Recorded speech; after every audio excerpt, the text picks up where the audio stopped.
Dios les bendiga, hermanos. Espero que esta mañana Dios les esté bendiciendo. Yo sé que está un poco frío, o está bastante frío, no un poco.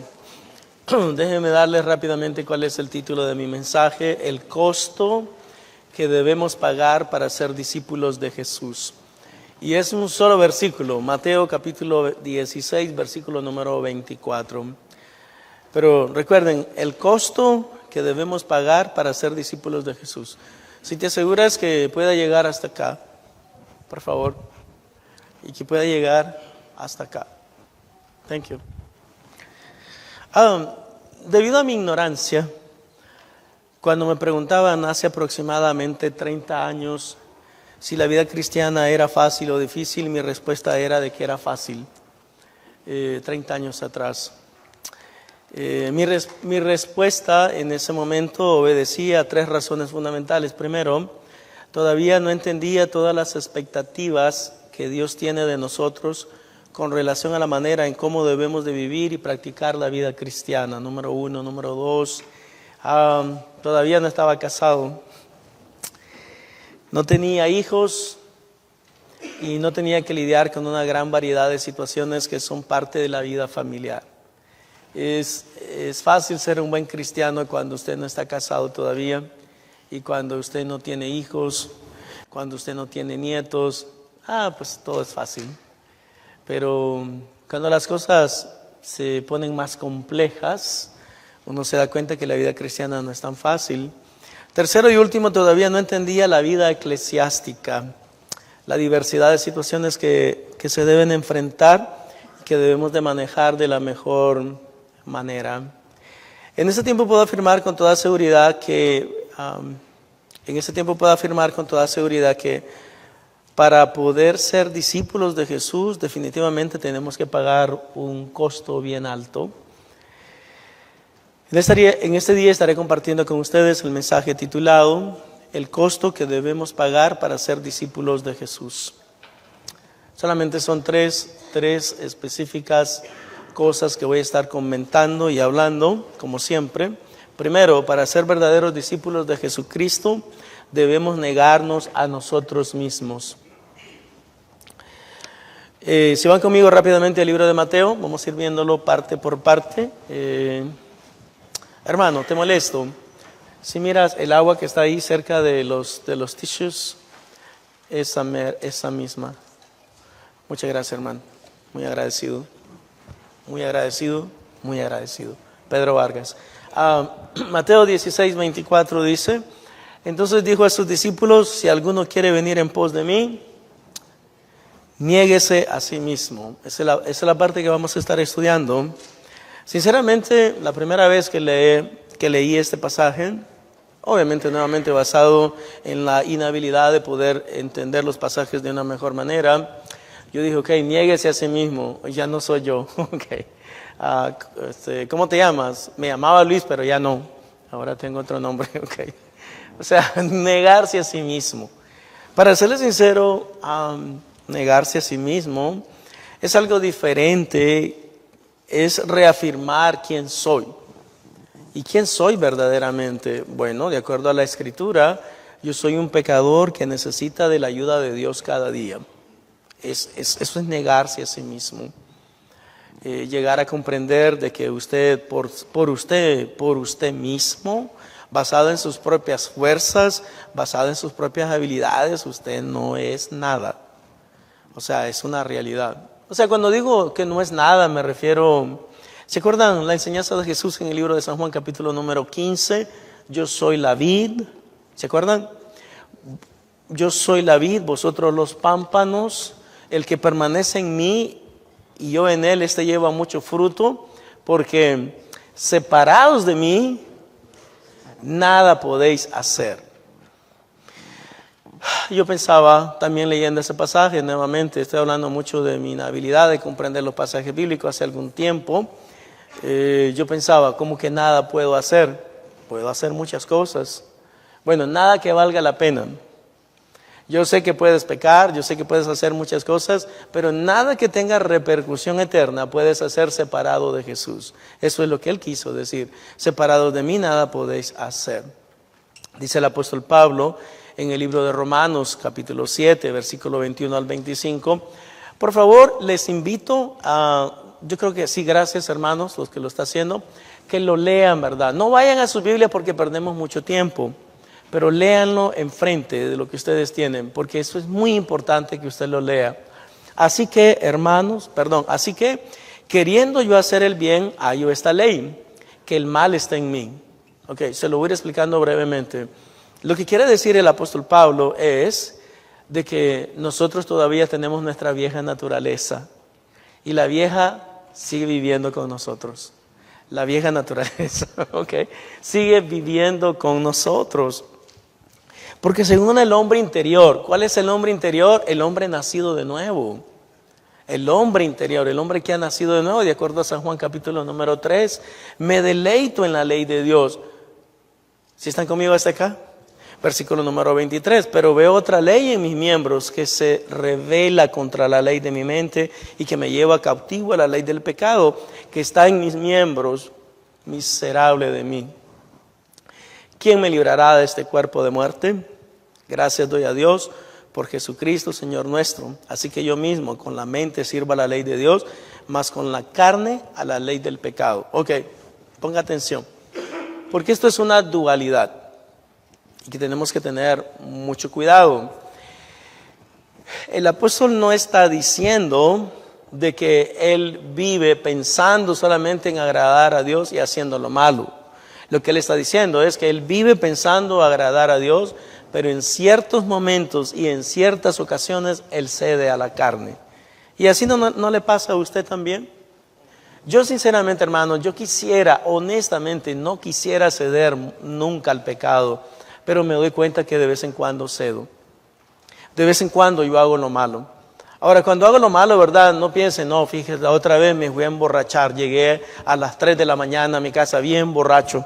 Me paró la policía y gracias a Dios no se dieron cuenta de que andaba tomado. No es eso de lo que estoy hablando.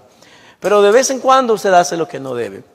De vez en cuando usted dice lo que no debe. De vez en cuando hacemos cosas que le desagradan al Señor. Espero que no sean cosas escandalosas. Que no venga usted un domingo y que me diga, pastor, tengo algo que decirle. ¿Qué pasó, hermano? Es que incurrí en un pequeño pecado. ¿Qué pecado, hermano? Me fui a asaltar un banco el viernes pasado. Bueno, hermano, ese no es pecado pequeño. A mí, la policía te va a venir a buscar y capturar pronto. Preferiblemente no te quedes aquí en la iglesia. Entonces, es reconocer quién soy verdaderamente, y lo que yo soy es un gran pecador. Un gran pecador arrepentido, que a la medida de las posibilidades y las fuerzas que Dios me otorga, y a la vez a la sujeción de mi voluntad a la voluntad de Cristo, trato de vivir una vida agradable delante de Él. El negarse a sí mismo es una negación de mis propios deseos. Dice el apóstol Pablo en Colosenses 3, 5 al 6, haced morir pues lo terrenal en vosotros: fornicación, impureza, pasiones desordenadas, malos deseos y avaricia, que es idolatría, cosas por las cuales la ira de Dios viene sobre los hijos de desobediencia. Amados hermanos, tenemos que erradicar todas las cosas que realmente a Dios le desagradan. Primera de Juan, capítulo 2, versículo 15 al 17. No améis al mundo, ni las cosas que están en el mundo.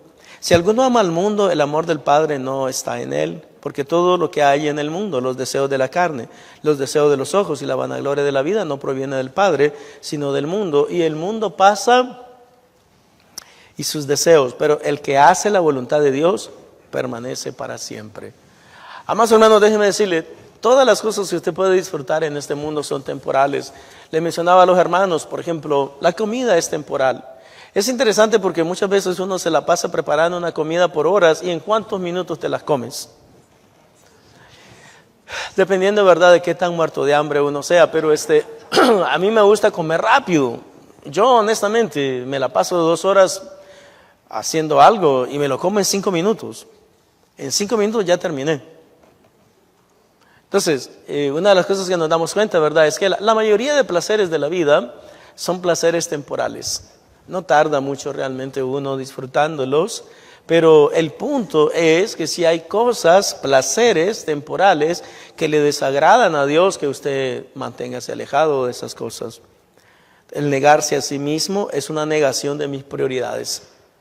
Filipenses capítulo 3, versículo 4 al 10. Note de qué manera el apóstol Pablo habla en este pasaje.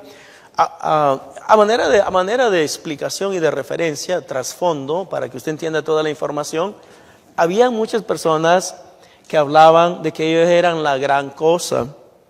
Entonces el apóstol Pablo en este pasaje así comienza, ¿verdad? Bueno, pues si alguien piensa que tiene de qué gloriarse en la carne, yo más. Si alguien piensa aquí de que realmente tiene un pedigrí que es de alto valor, bueno, déjenme decirle que el mío es más alto que el suyo. Déjenme decirle de que si usted tiene maestría, yo tengo doctorado, y que si usted tiene doctorado, yo tengo PhD, y si usted tiene PhD, yo tengo 3 PhD. Así es la manera que el apóstol está hablando. Así que no me vengan a decir con cuentos, es que yo ya terminé la universidad, o ya tengo una maestría, o ya tengo esto. Noten cómo habla. Y noten qué conclusión llega. Aunque yo tengo también de qué confiar en la carne, si alguno piensa que tiene de qué confiar en la carne, yo más.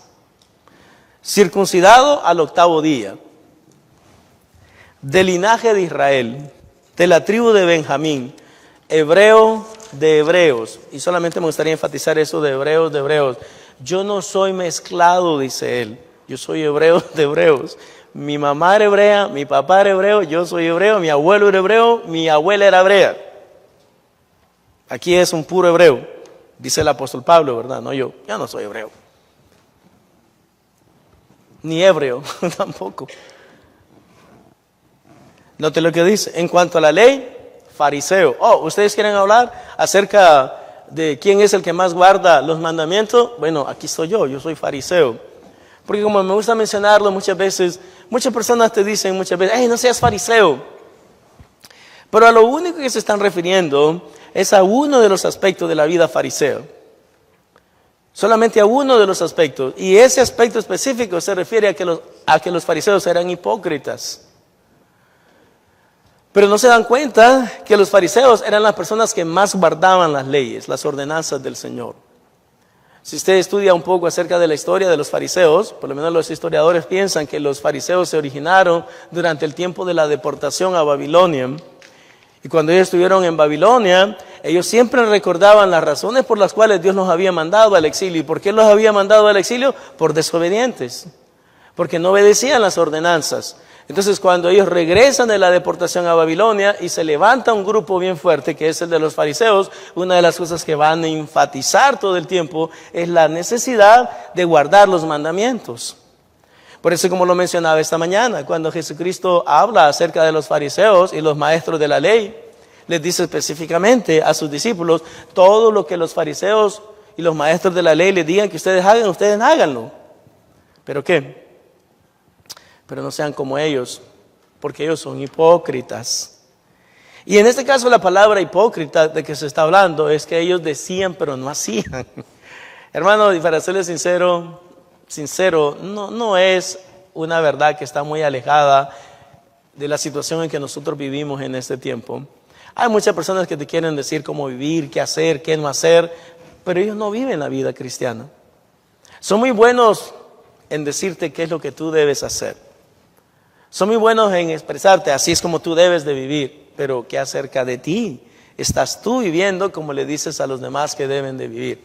Ahora bien, si usted ya está viviendo a la medida de lo posible, porque nadie es perfecto, si usted está viviendo la mejor vida cristiana que usted puede vivir en este día, porque mañana debe mejorar, entonces siéntase completamente facultado para poder decirle a los demás qué es lo que está mal con ellos, pero como lo mencionaba esta mañana, nuevamente, no basado en un espíritu de orgullo, sino basado en un espíritu de ternura, de compasión, en un espíritu que usted quiere bendecir a los demás. Nunca debemos condenar a las personas. Para serles honesto, un cristiano nunca está facultado por Dios para condenar a nadie. Estamos facultados para ayudar a las personas a entender la realidad de su situación, pero no para condenarlo. No podemos condenar a nadie. Usted no es juez, Dios no lo ha puesto como juez. Es muy interesante. Pero algunas veces, ¿verdad? Lamentablemente nos levantamos como jueces. Versículo número 6, en cuanto al celo, perseguidor de la iglesia. En cuanto a la justicia que es en la ley, irreprensible. Ponga atención en esto. Yo estoy convencido, y solamente es el apóstol Pablo y también el Señor Jesucristo que lo hace, que se sienten habilitados y empoderados para decir y hablar de esa manera. Noten, léanlo, porque seguro se les pasó por alto lo que él está diciendo. En cuanto a celo, perseguidor de la iglesia. En cuanto a la justicia, que es en la ley, irreprensible.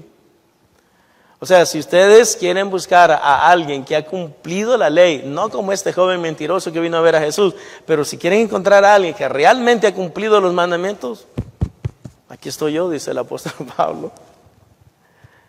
Es increíble. Por eso también en el libro de Filipenses él dice, sean imitadores de mí, así como yo de Cristo. Todo lo que ustedes vean que yo imito de Cristo, ustedes imítenlo también. Versículo número, ¿qué? 7. Aquí viene el énfasis. Pero cuantas cosas eran para mí ganancia, las he estimado como pérdida por amor de Cristo. Y ciertamente aún estimo todas las cosas como pérdida por la excelencia del conocimiento de Cristo Jesús, mi Señor, por amor del cual lo he perdido todo y lo tengo, ¿por qué? Por basura para ganar a Cristo. Lamentablemente, ¿verdad? Nuevamente, y esto ya no tiene que ver conmigo, tiene que ver con la ignorancia de otras personas. Cuando ellos dicen que el apóstol Pablo afirma de que la educación, la superación, el salir adelante, todo eso es basura. No es verdad, eso no es lo que él está diciendo. Lo que él está diciendo, en comparación con el privilegio de tener una relación con el Señor, intimar mi relación con Él, saber de que Él es lo más importante, todo el resto de cosas son como basura. Tu educación es como basura. Tus logros materiales son como basura. Y ser hallado en Él no teniendo mi propia justicia que es por la ley, sino la que es por la fe de Cristo, la justicia que es de Dios por la fe, a fin de conocerle y el poder de su resurrección y la participación de sus padecimientos, llegando a ser semejante a Él en su muerte. Hay 3 cosas que me gustaría que usted ponga atención en este versículo número 10. Note lo que dice, a fin de conocerle. Yo me pregunto, ¿cómo alguien como el apóstol Pablo puede decir a fin de conocerle? No sé si ustedes están conmigo, a fin de conocerle. Ahora, pero noten de lo que está hablando, noten lo que está hablando, porque la segunda parte de ese versículo nos explica bien qué es lo que está diciendo. Dice él, a fin de conocerle y el poder de su resurrección. Hermanos, déjenme decirles que una de las cosas que tal vez nosotros no vemos, y tal vez es porque no conocemos bien al Señor, es el poder de la resurrección de Cristo. O sea, lidiar con la realidad del empoderamiento del poder de Dios en nosotros. Que nosotros realmente creamos que con Cristo todo es posible, como dice el apóstol Pablo en Filipenses 4:13. Sé vivir humildemente y sé tener abundancia, por todo y en todo estoy enseñado. Así como para pasar hambre, como para tener escasez, como para tener abundancia. Todo lo puedo en Cristo que me fortalece. Y en este pasaje él está diciendo 2 cosas trascendentales. Bueno, 3 cosas trascendentales. Número 1, que él quiere conocer más a Cristo. Pero ¿cómo le quiere conocer? Él quiere experimentar con el poder de su resurrección.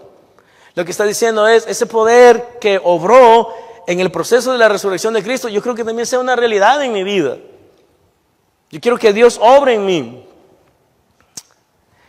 Estaba pensando uno de estos días cuando mi nieto estaba enfermo y hablaba con el Señor y le decía, Señor, pero tú eres todopoderoso. Tú solamente dices la palabra y las cosas suceden. Y tú puedes, si tú quieres, hoy mismo hacer que este niño se sane y que ya quede bien, no tiene ningún problema respiratorio. Y de lo que estamos hablando, hermanos, miren, mientras nosotros conocemos más a Cristo, más nos acercamos a Cristo, más estamos cerca de Él, entonces esa fe y esa confianza va a ser una realidad en su vida. Y usted va a poder decir, yo quiero ver el poder de la resurrección de Cristo. Yo quiero ver ese mismo poder obrando en las situaciones reales de mi vida. No sé si están conmigo, pero eso es lo que Él está hablando. Yo quiero conocerle, quiero conocer el poder de su resurrección. Pero aquí viene la última parte que yo mismo digo, no, esa parte no me gusta mucho. Que es la última parte de ese versículo número 10. Porque note lo que dice. Ok, qué bonito no conocer a Cristo, qué bonito experimentar con el poder de la resurrección de Cristo, pero esa parte ya no, por favor. ¿Qué dice la última parte? Y la participación de sus padecimientos, llegando a ser semejante a Él en su muerte. Bueno, déjeme decir lo que le está diciendo, aunque usted no quiera oírlo tal vez. Pero lo que está diciendo es, yo quiero sufrir por Cristo.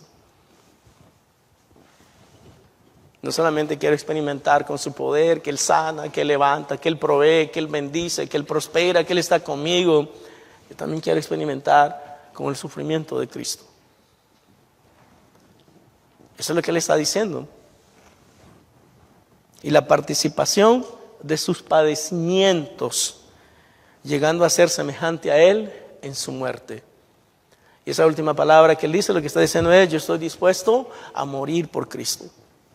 No yo, Él lo está diciendo. Yo estoy dispuesto a morir por Cristo. Y si no lo creen, bueno, la palabra del Señor nos enseña en el libro de Hechos que eso es verdad. En un momento específico de su viaje misionero, el apóstol Pablo llegó a una casa, viene una persona que es profetisa, es profeta, agarra el cinturón de Pablo, se lo pone, se amarra todo con el cinturón. Esta palabra dice el Señor, así le va a suceder a que es el dueño de este cinturón. ¿Y de quién era el dueño? ¿Quién era el dueño? El apóstol Pablo. Entonces cuando las personas se dan, es del apóstol Pablo, el cinturón. Todas las personas le vienen a hablar, dice la Biblia, y le dicen, Pablo, no subas a Jerusalén porque ya viste lo que dijo la profeta o el profeta. Te van a amarrar, hermano, te van a golpear, te van a lastimar, te van a hacer daño, te van a bofetear. El apóstol Pablo dice que se vuelve a ellos, vean él, está en el libro de Hechos, no recuerdo el capítulo, pero está en el libro de Hechos. Dice la Biblia que él se volvió a ellos, le dijo, ¿qué hacen ustedes quebrantándome? ¿Qué hacen ustedes quebrantándome el corazón? Yo no estoy solamente dispuesto a que me golpeen, a que me abofeteen, a que me amarren, a que me echen en la cárcel. Aquí viene el énfasis. Yo estoy dispuesto a morir por Cristo. Hermano, la gran magnitud de la realidad del discipulado consiste en que algún día en mi vida yo pueda decir con toda sinceridad y no solamente de boca, yo estoy dispuesto a morir por Cristo. Yo estoy dispuesto a morir por Cristo.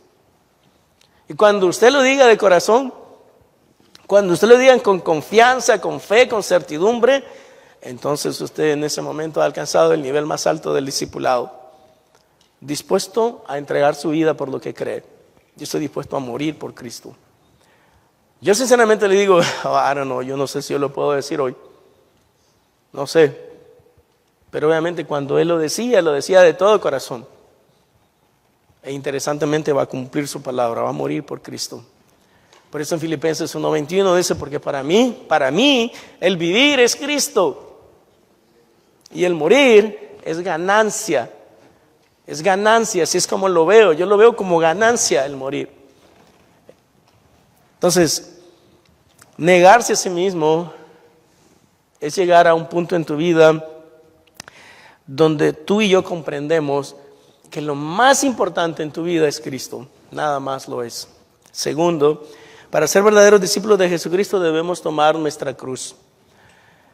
Esta es la segunda parte de este versículo. Entonces Jesús dijo a sus discípulos, si alguno quiere venir en pos de mí, recuerden, la primera parte es niéguese a sí mismo, la segunda parte es tome su cruz. Tome su cruz. La cruz, hermano, es un símbolo de sacrificio, es un símbolo de entrega. Es un símbolo de sustitución porque Jesús toma el lugar que yo debía de haber tomado. La cruz es un sinónimo de redención, de compra, de adquisición, de liberación y de victoria. Porque interesantemente cuando Jesús muere en la cruz, el diablo pensaba erróneamente de que estaba obteniendo una victoria. Pero fue todo lo contrario. Cuando Jesús estaba muriendo en la cruz, Jesús estaba obteniendo la victoria de todos nosotros, la victoria de la posibilidad de que nosotros podamos ser salvos, de que nosotros tengamos una relación con el Señor. Por eso es erróneo pensar, como algunas personas creen u opinan, de que los romanos le quitaron la vida al Señor, de que los judíos le quitaron la vida al Señor. Jesús nos explica perfectamente eso. Cuando tiene una conversación con uno de los hombres más importantes en ese tiempo en Roma, dice la palabra del Señor que lo trajeron delante de Poncio Pilato y le dijo, Poncio Pilato, ¿es cierto todo lo que te están acusando esta gente? Y dice la Biblia que Jesús se quedó completamente callado. No le respondió ni una sola palabra. Hombre, ¿no me estás escuchando que te estoy preguntando que si es cierto de lo que te acusan estas gentes? No le respondía palabra. Entonces dice la Biblia, vayan a leerlo, está en el libro de Mateo, le dijo Poncio Pilato, ¿a mí no me respondes? ¿A mí no me responden que tengo autoridad para condenarte y para liberarte? Oh, eso fue lo que ya no le gustó a Jesús. Jesús se volvió a él y le dijo, estoy parafraseando, no, le dijo, déjame explicarte algo. Tú sobre mí no tienes ninguna autoridad. Yo estoy poniendo mi vida porque yo quiero. Tengo poder para ponerla y tengo poder para volverla a tomar. Así que tú a mí no me estás, mejor dicho, tú sobre mí no tienes ninguna autoridad. Amados hermanos, para ser verdaderos discípulos de Jesucristo debemos tomar nuestra cruz. Bueno, ¿qué significa tomar mi cruz? ¿Qué debo sacrificar? ¿Qué debo sacrificar de manera personal? Esa es la pregunta que debemos responder. ¿Qué debo sacrificar de manera personal? Tal vez es mi orgullo, tal vez es mi prepotencia, tal vez algún vicio que yo tengo, tal vez alguna debilidad que usted tiene, tal vez algún pecado que usted no lo ha podido dejar. Pues usted tiene que sacrificarlo en la cruz. Por eso el Señor Jesucristo dice que tenemos que tomar su cruz, o mejor dicho, tomar nuestra cruz. Eso dice el texto, niéguese a sí mismo y tome su cruz, no la cruz de Cristo, la cruz suya. ¿Qué es lo que tú te debes de deshacer? ¿Qué desea Dios que yo haga por los demás? Recuerden, la cruz es un símbolo de sustitución. Cristo toma el lugar que yo debía haber tomado. Dice el apóstol Pablo en 1 Corintios capítulo 10, versículo número 24, ninguno busque su propio bien, sino el del otro. Ahora, para ser muy honestos, hermanos, sinceramente, ¿cuántos de ustedes viven de acuerdo a ese principio? Ninguno busque su propio bien. Gracias, hermanos. Sí, tú eres mi amigo. Amigo Tomás.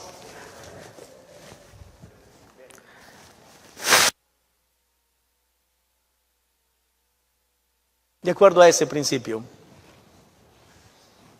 ¿Qué piensan? ¿Qué dice el texto? Ninguno busque su propio bien, sino el del otro. Ninguno busque su propio bien, sino el del otro. Hermano, para serles muy sincero, yo busco lo que a mí me conviene. O sea, lo que me conviene a mí, no lo que le conviene a usted. Pero ¿cuántos pueden decir en esta mañana, pastor? Yo vivo de acuerdo a ese principio. Yo no busco mi propio bien, sino el del otro. Le voy a dar algunos ejemplos para que lo entendamos. Número 1, si usted va a comprar un carro, ¿cuánto quiere pagar por el carro? Lo menos que pueda. Lo menos que pueda. ¿Y la otra persona, el que lo está vendiendo? ¿Qué quiere el que lo está vendiendo? Venderlo en lo más que pueda. Entonces, ¿qué significa cuando usted va a comprar algo? Si le va a aplicar este versículo, ninguno busque su propio bien, sino el del otro. ¿Ah? Que el otro piense en mi bien, ¿verdad? Así es como usted piensa, que el otro piense en mi bien y que me lo regale. Tiene que pensar en mi bien. No, el principio es, amados hermanos, que debemos pensar en los demás. Ese es el principio y no debemos tomar ventaja de los demás. Si a usted le van a hacer algún trabajo, ¿cuánto quiere pagar por el trabajo? No sé, le van a poner un piso. Viene la persona a ver el trabajo. ¿Cuánto quiere pagar?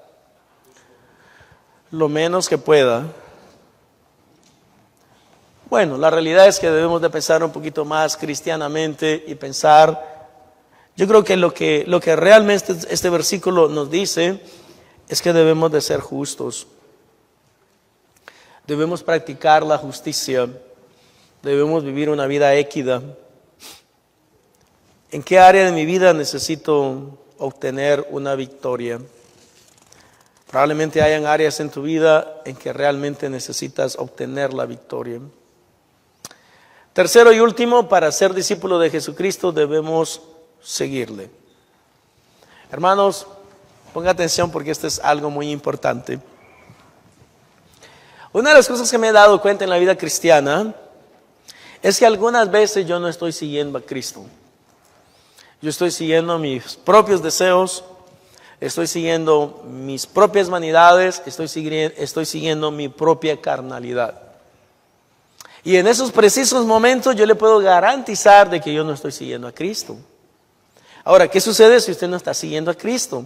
Déjeme decirle algo que es una gran verdad. Si usted no está siguiendo a Cristo, está siguiendo su carnalidad, o está siguiendo al mundo, o está siguiendo lo que usted desee seguir, pero no es un seguidor de Jesucristo. Jesús dice en este pasaje, versículo número 24 del capítulo 16 del libro de Mateo: entonces Jesús dijo a sus discípulos, si alguno quiere venir en pos de mí, niéguese a sí mismo, tome su cruz y sígame. Para poder seguir a Jesús debemos andar en el Espíritu. Ahora, ponga atención. Para poder seguir a Jesús debemos andar en el Espíritu. Gálatas capítulo 5, versículo 16 y 17. Digo pues, andad en el Espíritu y no satisfagáis los deseos de la carne, porque el deseo de la carne es contra el Espíritu y el del Espíritu en contra de la carne, y estos se oponen entre sí para que no hagáis lo que quisierais. Ok. Lo que significa, honestamente, no sé si ustedes los miraban ya hace mucho tiempo, ahora ya no, casi no los presentan, pero se acuerdan en las caricaturas o los muñequitos que presentaban hace muchos años y que salía como un diablito hablándole a la persona aquí. La persona quería hacer lo bueno, pero el diablito le decía lo malo que debería hacer. E interesantemente, esa lucha nosotros la tenemos todo el tiempo. Tenemos una lucha continua en contra del diablo. Y lo que quiero decir en contra del diablo, básicamente es en contra de su carnalidad. Por eso, hay un predicador que vivió hace algún tiempo, su apellido era Moody. Una de las cosas que él oraba era para que Dios lo librara de él mismo. Que Dios lo libre de él mismo. Y lo que quería decir con eso, ¿verdad?, es de la carnalidad que está presente en nuestras vidas. De nuestros arrebatos de ira, de nuestro desenfreno, de nuestro deseo de hacer lo malo algunas veces, de nuestro deseo de decir lo que no debemos, de hacer lo que no debemos, de ir a los lugares donde no debemos ir. Pero tenemos que andar en el Espíritu. Andar en el Espíritu. Andar en el Espíritu significa, de manera literal, de que usted está pensando todo el tiempo cuáles son las cosas que estás haciendo, por qué las estás haciendo, y está tratando de determinar si esas cosas le agradan a Dios o no le agradan. Si usted analiza su vida la semana que acaba de pasar, ¿usted piensa que todas las cosas que usted hizo le agradan a Dios? Piense por un minuto. Si usted duerme demasiado, ¿usted piensa que eso le agrada a Dios? Si se levanta a las 11 de la mañana todos los días, ¿usted piensa que eso le agrada a Dios? Si le desobedece a sus padres, ¿usted piensa que eso le agrada a Dios? Si usted no se esfuerza en el trabajo, ¿usted piensa que eso le agrada a Dios? Si usted responde de una manera grosera cuando alguien le ofende, ¿usted piensa que eso le agrada a Dios? Yo no creo que le agrade a Dios. Y caminar en el Espíritu significa exactamente eso, de que usted trata de determinar todos los días, con todas las acciones que realiza, si mis acciones le agradan a Dios o no le agradan a Dios. Déjeme decirle, mi amado hermano, de que cuando usted vive una vida que le agrada a Dios, entonces usted anda caminando en el Espíritu. Y para poder seguir a Jesús tenemos que caminar en el Espíritu. Segundo, para poder seguir a Jesús debemos andar como Él anduvo. Ok, piense por un minuto. Antes de que, no lo pongas todavía, no lo ha puesto, ¿verdad? Todavía. Ahora, quiero que piense por un minuto. La Biblia dice que nosotros debemos andar como Jesús anduvo. Ahora, la pregunta que yo le hago a ustedes antes de poner el pasaje bíblico, ¿cómo anduvo Jesús? Porque supuestamente debemos andar como Él anduvo, pero ¿cómo anduvo Jesús? Antes de poner el pasaje bíblico. ¿Quién sabe cómo anduvo Jesús? ¿Nadie sabe? ¿Solo yo sé? Perdón, ¿cómo anduvo? Ok, ahí va más o menos. Mi hermano estaba brillante. Es negrito, pero es brillante. ¿Cómo anduvo Jesús? Porque vamos a aprender en un minuto que hay que andar como Él anduvo. Gracias, hermano. Vamos a leerlo.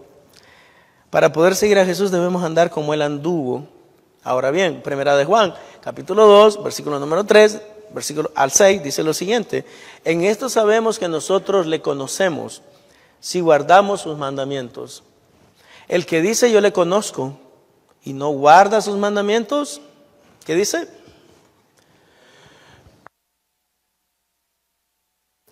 El que dice yo le conozco y no guarda sus mandamientos, el tal es mentiroso y la verdad no está en él. Pregunta: ¿cuántos mentirosos hay aquí? Levanten la mano a los mentirosos. Gloria a Dios. Bueno, recuerden, es un buen principio que dice Primera de Juan: si confesamos nuestros pecados, Él es fiel y justo para perdonar nuestros pecados, y la sangre de Jesucristo su Hijo nos limpia de todo pecado. Créamelo, el mejor lugar para cambiar de vida es cuando usted confiesa la realidad de su situación. De otra manera, es un problema psicológico mental. Que tiene problemas usted, se llama negación. Y la negación nunca te va a llevar a ningún lugar. Dice el texto en el versículo número 5: pero el que guarda su palabra, en este verdaderamente el amor de Dios se ha perfeccionado. Por esto sabemos que estamos en Él.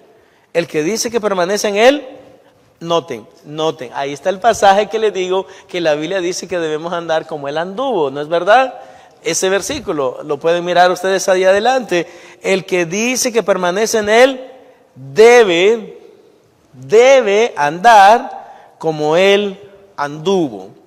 ¿Verdad que sí? Eso dice el texto. Bueno, ¿y cómo anduvo Cristo? Ahora sí, ¿cómo anduvo Cristo? Bueno, de seguro guardando los mandamientos, ¿no es verdad?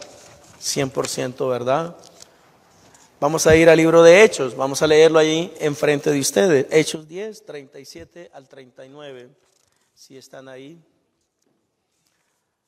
Pongan atención.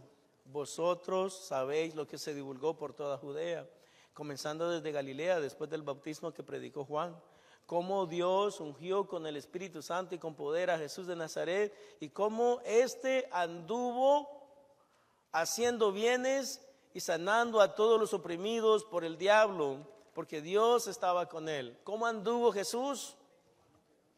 Haciendo bienes y sanando a todos los enfermos. Aquí el énfasis obviamente es cómo anduvo Jesús haciendo el bien.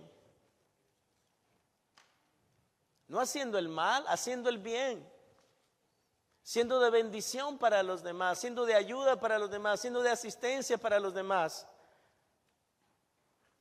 Que los demás se dieran cuenta que podían creer en Él, que podían confiar en Él, que podían esperar en Él, que podían tener de Él todo lo que necesitaban.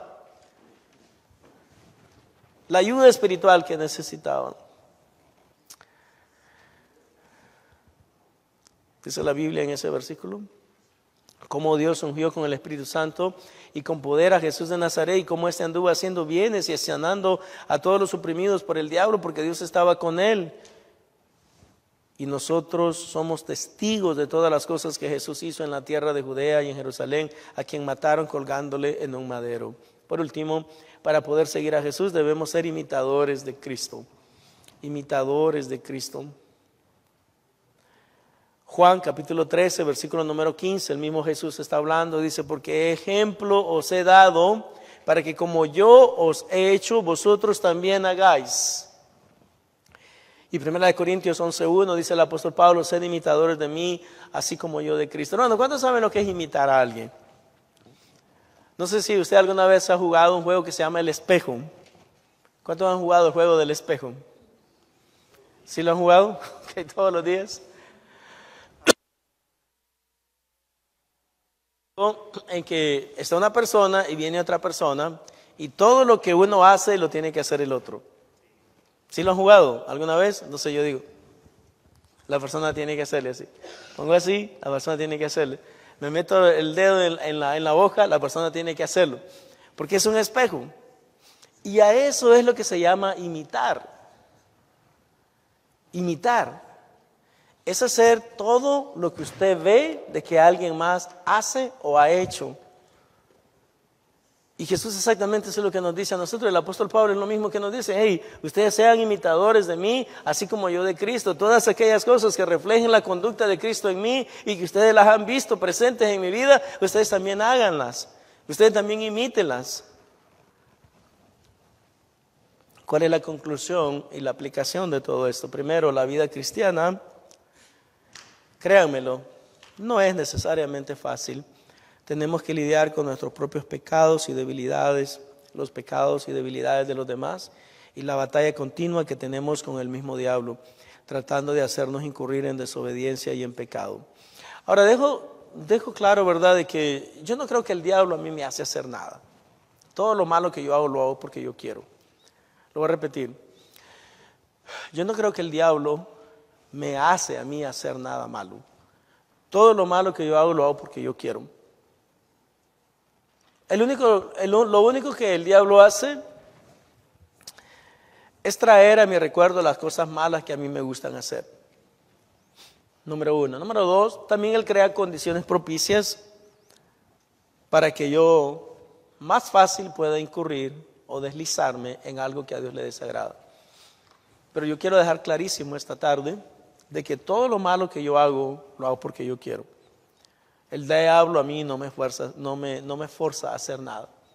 En realidad, bíblicamente hablando, y esto lo quiero dejar clarísimo también, el diablo no tiene poder sobre mi vida. No tiene ningún poder. Cuando Cristo murió en la cruz, una de las cosas que Cristo logró por nosotros es derrotar el poder del pecado que el diablo tenía sobre nosotros y nos declaró libres. Somos completamente libres. De lo que no somos libres de nuestra vieja naturaleza. En otras palabras, usted no es libre de usted mismo. Y por eso usted tiene que batallar todo el tiempo. Recuerden, dice la palabra del Señor, sujétense a Dios, resistan al diablo. ¿Y qué va a hacer el diablo? Y el diablo huirá de vosotros. Es muy interesante porque muchas personas, lamentablemente, se les andan corriendo al diablo. Honestamente. Aquí viene el diablo siguiéndote. Honestamente, los pentecostales principalmente así son, ¿verdad? Pareciera que el diablo siempre los anda correteando. Anda siguiéndolos todo el tiempo. Y la palabra del Señor enseña algo completamente distinto. La Biblia dice, ¿que te anda correteando quién? El diablo, hermano, me quiere hacer caer. No, el diablo no te quiere hacer caer. Tú te caes porque tú quieres. Tú cedes a la tentación porque tú quieres. Pero es interesante porque en el libro de Génesis, capítulo número 4, note la conversación que hay entre Dios y Caín. ¿Por qué ha decaído tu semblante? Vamos a ir rápidamente para que lo veamos con exactitud. Pongan atención porque probablemente usted va a empezar a vivir una vida de mayor victoria. Lamentablemente no entendemos este principio. ¿Dónde comienza la conversación entre Dios y Caín? En el versículo número... ¿Ya? Es el capítulo número 4. Vamos a comenzar desde el versículo número 5, ¿está bien? Desde el 4, ¿está bien? ¿Ya llegaron ahí? Génesis capítulo 4, versículo número 4 y en adelante. Dice la Biblia lo siguiente: y Abel trajo también de los primogénitos, de sus ovejas, de lo más gordo de ellas, y miró Jehová con agrado a Abel y a su ofrenda. Algo que ya ha quedado bastante claro, espero, a través de la enseñanza continua de estos pasajes, es que lo que Dios mira realmente es la ofrenda, no al que ofrenda. Perdón, lo que Dios mira es el que ofrenda, no la ofrenda. Lo voy a repetir, porque ya cometí un error. que quede claro que lo que Dios ve es al que ofrenda, no la ofrenda. Eso es lo que Dios ve primero. A la persona, al individuo, al que ofrenda. Versículo número 5. Pero no miró con agrado a Caín y a la ofrenda suya, y se ensañó Caín en gran manera y decayó su semblante. Entonces de Jehová dijo a Caín en el versículo número 6, ¿por qué te has ensañado y por qué ha decaído tu semblante? Eso de que te has ensañado significa que tenía una cara de enojo, enojado y molesto. ¿Y por qué ha decaído tu semblante? Ponga atención, que este es el origen del pecado, cómo identificarlo y erradicarlo de tu vida. Si bien hicieres, no serás enaltecido, y si no hicieres bien, el pecado está a la puerta. Hermano, déjeme explicarle, ya lo hice en una reflexión, pero vale la pena hacerlo nuevamente en esta tarde, y es: si usted anda jugando, coqueteando, divirtiéndose con la posibilidad de pecar, usted va a pecar. Eso es lo que ese pasaje te está diciendo. Si bien hicieres, no serás enaltecido, pero si no, el pecado está a las puertas. Ahora, ponga atención, porque eso es lo que va a dejar libre al diablo de responsabilidad, la segunda parte de este versículo. Con todo esto, a ti será su deseo, y tú te enseñorearás de él. Ok, si bien hicieres no serás enaltecido, pero si no, el pecado está a la puerta. Pero a todo esto, todavía tienes una oportunidad. Todavía tienes la oportunidad de decirle no al pecado, de decirle no a tu carne. Pero no, tú te vas a enseñorear de ese deseo pecaminoso. Y así es como se origina el pecado en su vida. Cada vez de que usted pasa demasiado tiempo pensando o razonando con relación a la posibilidad de que si debe de hacer algo que al Señor le desagrada o no, créamelo, usted va a incurrir en el pecado. Si lo queremos ilustrar, es como que un borracho que tenga cervezas en su casa, tiene cervezas en su refrigerador. ¿Y para qué la tienes? Si tú sabes que esa es una de tus debilidades. El drogadicto que todavía tiene marihuana y tiene cocaína en su casa. ¿Y para qué la tienes? Porque quiero ver si soy fuerte. No, tú vas a ceder a la tentación. Porque, bueno, como lo he dicho y es verdad, y esto es verdad, basado en la realidad de las estadísticas, no hay mejor manera que determinar la próxima conducta de las personas que hacerlo a través de analizando la conducta de su pasado. La tendencia que todos tenemos es hacer las cosas que hemos estado haciendo en el pasado. Tiene que haber una renovación de mente y una renovación de corazón para que usted prontamente pueda estar bajo circunstancias similares a las que ha estado antes y no actuar de una manera que es congruente con su actitud del pasado. Si queremos vivir libre de pecado, tenemos que alejarnos de todas aquellas cosas que fácilmente crean todas las condiciones necesarias para que nosotros actuemos como siempre hemos actuado. Usted tiene que asegurarse de que se libera primeramente del ambiente y segundo, que se asegura que tiene control sobre su vieja naturaleza. Y la única manera, como dice la palabra del Señor, la única manera que usted va a dominar su naturaleza vieja es por medio de estar sujeto en obediencia a la palabra de Dios. Usted tiene que estar dispuesto a obedecer a Dios. Por eso la palabra del Señor es clara cuando dicen sujétense a Dios, resistan al diablo y el diablo va a huir de ustedes. Tercero, ser discípulo de Jesucristo significa sujetar nuestra voluntad a la voluntad de Cristo. Cuarto, ser discípulo de Jesucristo significa enfrentar directamente los desafíos de la vida cristiana. Es estar dispuesto a sufrir o padecer por la obra de Cristo. Quinto, ser discípulo de Jesucristo significa vivir vidas santas que glorifican y exaltan el santo nombre de Dios. Y por último, ser discípulo de Jesucristo significa obedecerle en todo y si es necesario, estar dispuesto a entregar nuestras vidas por Él. ¿A dónde está usted en esta mañana? ¿A dónde estás en tu vida discipular? De lo que hemos aprendido, que solamente fueron 3 cosas. Número 1, ¿cuál fue la primera? ¿Qué es lo primero que tenemos que hacer? Negarnos a nosotros mismos. Niégate a ti mismo. Segundo, no solamente tenemos que negarnos, tenemos que tomar nuestra cruz. Y número 3, tenemos que seguir a Cristo. Tenemos que seguir su ejemplo, el modelaje que Él nos exhibió. Y si lo hacemos, entonces realmente vamos a estar preparados para poder ser verdaderos discípulos del Señor. Ahora que hemos entendido el precio que debemos pagar si deseamos realmente ser buenos discípulos de Cristo. Hermano, ¿dónde estás tú en este día, en tu caminar cristiano?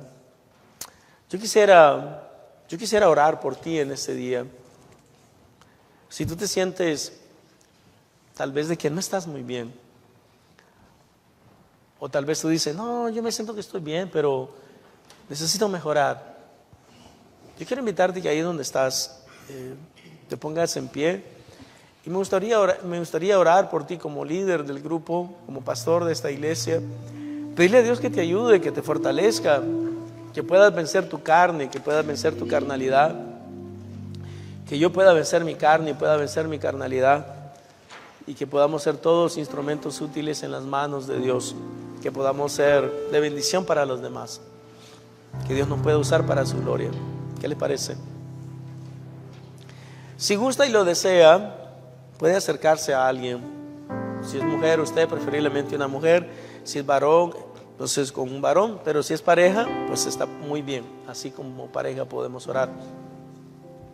Podemos orar juntos, pero quiero que ore con alguien y que alguien ore por ti. Y mientras yo oro, usted ora por esa persona. Dígale al Señor que le bendiga, que le guarde, que le libre de sí mismo, que le libre del poder de la vieja naturaleza que todavía algunas veces ejerce dominio sobre el individuo. Queremos interceder por eso. Encuentre a alguien, todavía tiene la oportunidad de hacerlo. Si está solo, busque a una mujer. Si es mujer usted, busque a un caballero, si es caballero. Y vamos a orar. Fíjese bien, todavía hay algunos hombres que están solos. Y tal vez podría usted encontrar a alguien para que ore con usted y por usted.